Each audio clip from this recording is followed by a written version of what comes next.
Early summer 1964, and music and voices appeared on the airwaves. "This is the voice of the Blue Eagle relaying the Blue Eagle Network," said the station just before it broadcast its own theme song entitled The Blue Eagle Blues.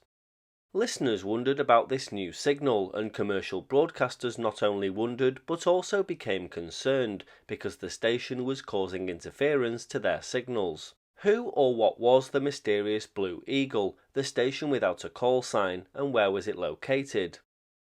Although the station was heard over a wide area, it seemed to be centered in the area of Baltimore, Maryland. The unusual radio voice announced no call sign, no location, and offered no suitable explanation for its existence. At least one DXer in Baltimore wrote to the Federal Communication Commission to ask, "Who is the Blue Eagle and what's going on here?" Surely the FCC would know. They are the people who authorize the stations we hear on the airwaves and police the frequencies to make sure everything's okay. It wasn't long before he received an answer saying the station you intercepted was unlicensed. Engineers from field offices at our Field Engineering Bureau located the station, and while not actually observing the station in operation, contacted the suspected operator and warned him of the possible results and penalties of such unlicensed operation. It was a straightforward enough answer, and seemingly explained away the mystery station, although it was a bit odd that the FCC would send a warning to a person who the agency had not actually observed operating the station. Previous announcements from the FCC in relation to catching pirates always contained reports of FCC field engineers walking in on illegal stations while they were in the act of broadcasting. Either way, the FCC did seem aware of the station, and they said they'd handled it in their own way. It was probably just some guy with an unlicensed transmitter. It wasn't an unheard of situation, and it seemed to be sorted. A few days after the FCC wrote the letter, the Blue Eagle was heard on the same frequencies with the same programming, the same theme song, and same interference. The complete story, even to this day, has never been fully told and completely explained, and no official account has ever been released. The closest thing to an official explanation came in a second FCC letter written 2 months later, in response to another inquiry about the Blue Eagle. It said, "Regarding the voice of the Blue Eagle, what has been observed was the US government intermittent testing of broadcasting operations and related facilities for worldwide use. Because it's a government operation, it is not licensed by the Commission, and the identification, the voice of the Blue Eagle, is used in lieu of a call sign." Both FCC letters were signed by the same member of staff, and this situation continued to raise many questions with radio fans.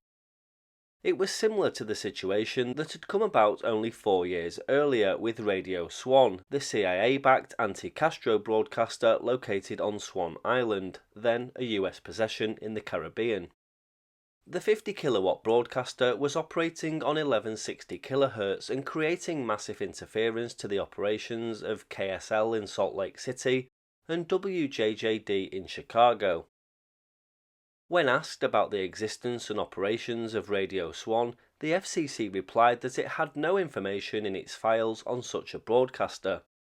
The Blue Eagle situation became even more confusing when the DXer who wrote the original letter called the local FCC office in Baltimore to report that the station was still on the air. The DXer later stated, "Though I was engaged in conversation for about 10 minutes, I didn't find out much." He told me that the person who wrote me at the time was not aware that the Blue Eagle was authorized. How was it that a field engineer had better information on a situation such as this than a staff executive in Washington? There were some answers, and they were located somewhere between the place where eagles turn blue and tape turns red. In fact, there was a rational explanation. The idea originated somewhere deep within the Pentagon. The idea was to take a large aircraft and outfit it with generators and broadcast equipment for the standard AM band, shortwave frequencies, and even TV channels. The result would be an airborne radio TV station that could become an instant propaganda and information tool anywhere in the world. Whatever the need, the station could be sent there quickly.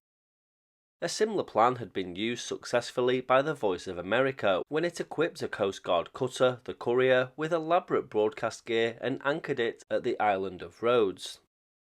The scheme was passed on to the US Navy, which supplied an old Lockheed Constellation for the job. Constellations were designed in the early 1940s as TWA luxury liners. During World War II they became known as C-69s, and by the 1960s the Navy had dubbed it the C-121. Its four 2,000 horsepower engines could lift it to 35,000 feet, and being relatively slow, it was a suitable platform for a flying broadcast station. The Navy converted the aircraft, equipping it with two AM transmitters, two shortwave transmitters, and a UHF television transmitter, along with the antennas for these units. The equipment was heavy, and this would prove to be problematic. Though the Navy and others in the Department of Defense and other agencies which participated in the Blue Eagle project had no desire to fool the FCC, the fact that they may be doing so in some way almost likely didn't cause them to lose any sleep.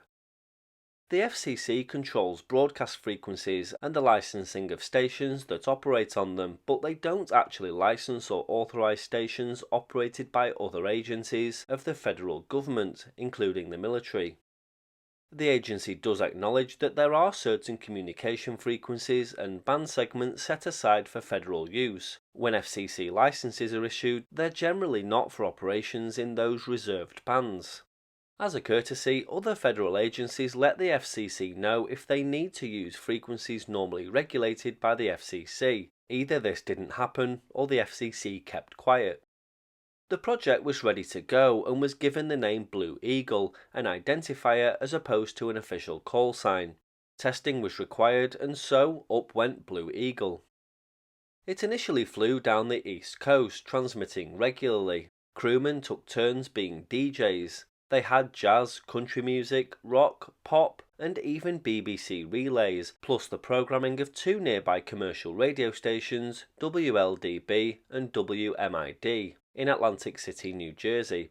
Signals from the latter were apparently picked up directly off the air and retransmitted. The station was really only performing technical tests on the transmitting equipment and antenna systems and seeing what its signal coverage would be like from different altitudes. There was no intention of providing propaganda or entertainment to any specific audience. Blue Eagle was first reported by listeners on 19100 kHz. The signals were at a fair strength in the national capital area, though they tended to fade from time to time, and their so-called programs had even tended to vanish right in the middle of a musical selection. The trouble began when Blue Eagle began its programming in a new spot in the radio spectrum. This time it was on 532 kHz, just below the low frequency end of the broadcast band. Not only did it have a strong signal on 532 kHz, but it produced an array of harmonics on other frequencies. It was after these instances that the FCC was queried, and, having apparently been told little about the project, could explain little. The exact meaning of the account telling how the FCC located the station, contacted the suspected operator, and warned him of the possible results and penalties is known only to the staffer who wrote the letter.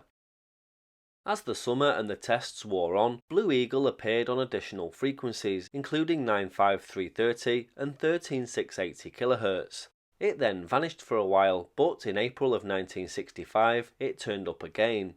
This time it was flying over the Dominican Republic during the thwarted revolt mounted by the followers of deposed President Juan Bosch. From there the plane headed west and was soon being picked up by DXs in California and Washington State. Despite the measured success the Blue Eagle had in Santo Domingo, the project was not wholly accepted. The constellation, it turned out, was badly overloaded. Normally it could reach 35,000 feet, but had a normal service ceiling of about 24,000 feet with a normal load. This one, however, had to hold to a much lower altitude. It could just about reach 10,000 feet, but that wasn't sufficient to gain a really commanding range for the equipment aboard, especially the UHF television transmitter. The Blue Eagle was beginning to turn into a white elephant. According to one report, the Voice of America was quietly asked if they had use for a fully equipped broadcasting aircraft. They said thanks but no thanks.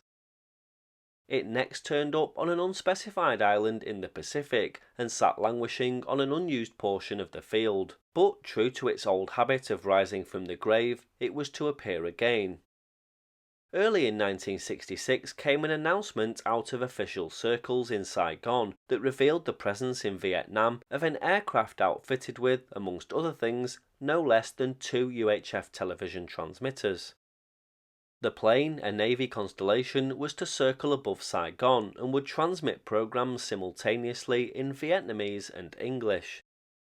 No one among the Vietnamese population owned a TV set, so 1,000 TV sets were ordered by the US aid mission for distribution to the Vietnamese. The American Military Command planned to bring a further 5,000 in. Once operational and with the TV sets in place, the Blue Eagle was eventually joined by a second TV plane, called Son of Blue Eagle by its crew. TV shows were broadcast on Channel 11 for AFVN, the American Forces Vietnam Network, and on Channel 9 for THVN TV, the official station of the Republic of Vietnam. These aircraft were also known as Blue Eagles and operated under the umbrella Project Jenny.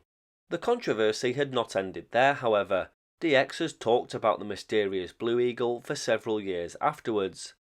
As late as 1969, there were those who were still searching out the story behind the story and were expressing some doubts as to whether the Blue Eagle of 532 kHz and shortwave fame was in any way at all connected to the Blue Eagle of Santo Domingo and Vietnam.